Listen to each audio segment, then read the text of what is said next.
বিয়ের অনুষ্ঠান থেকে বাড়ি ফেরার সময় দুর্ঘটনার কবলে ম্যাজিক ভ্যান। ঘটনায় গুরুতর আহত হয়েছেন 13 জন। বুধবার রাতের এই ঘটনা ধূপগুড়ির এশিয়ান হাইওয়ের মাদারিহাট থেকে ভান্ডিগুড়ি চা বাগানে ফিরছিল ম্যাজিক ভ্যানটি। ধূপগুড়ির ডুডুয়ার উল্টো দিক থেকে আসা অন্য একটি গাড়ির সঙ্গে তাদের সংঘর্ষ হয়। আহতদের চিকিৎসা চলছে ধূপগুড়ি হাসপাতালে। তার মধ্যে 3 জনের অবস্থা খুবই আশঙ্কাজনক। হান্টাপাড়া থেকে আসতেছিল। হান্টাপাড়া থেকে বেলাকুবা ভান্ডিগুড়ি টি স্টেট। আর আমার বাড়ি আছে শিলিগুড়ি। কি গাড়ি ছিল আপনাদের? Magic, tata magic. Tata magic, মানে যাত্রীবাহী কি না মালবাহী? না, প্রাইভেট গাড়ি ছিল। কতজন আপনারা ছিলেন? 11 জন ছিল। 11 জনের মানে দুর্ঘটনা। 5-6 জনের অবস্থা খারাপ।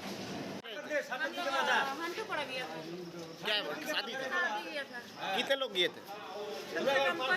2 ठो गाड़ी था। कितने आदमी थे उस गाड़ी में? गाड़ी में हम लोग 11।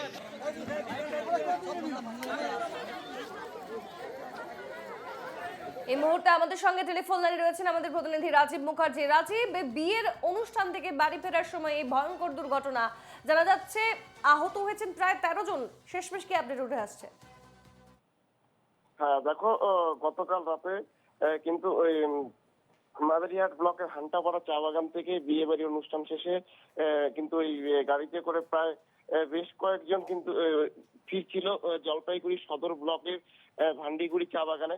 সে সময় কিন্তু ধূপগুড়ি ঢোকার মুখে ধূপগুড়ি মহকুমার যে ডুডুয়া সেতু রয়েছে, সেই ডুডুয়া সেতুর উপরে ডুডুয়া সেতুর সংলগ্ন এলাকায় গাড়িটি কিন্তু দুর্ঘটনার কবলে পড়ে। তবে সেই গাড়িটির সঙ্গে কোন গাড়ির সংঘর্ষ হয়েছে তা কিন্তু এখনো স্পষ্ট নয়, কারণ যেহেতু সেই সময় রাস্তার উপরে কিন্তু কেউ ছিল না।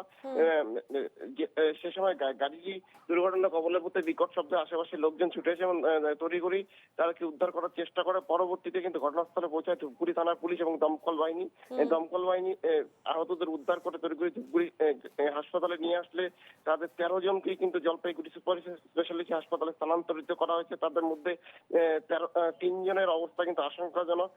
তবে কোন গাড়িটির সঙ্গে এই গাড়ির সংঘর্ষ হয়েছে সেই পুরো বিষয়টি কিন্তু খতিয়ে দেখছে ধূপগুড়ি থানার পুলিশ। স্বর্ণালী, বেশ, নজর রেখো। আপাতত ধন্যবাদ তোমাকে রাজীব।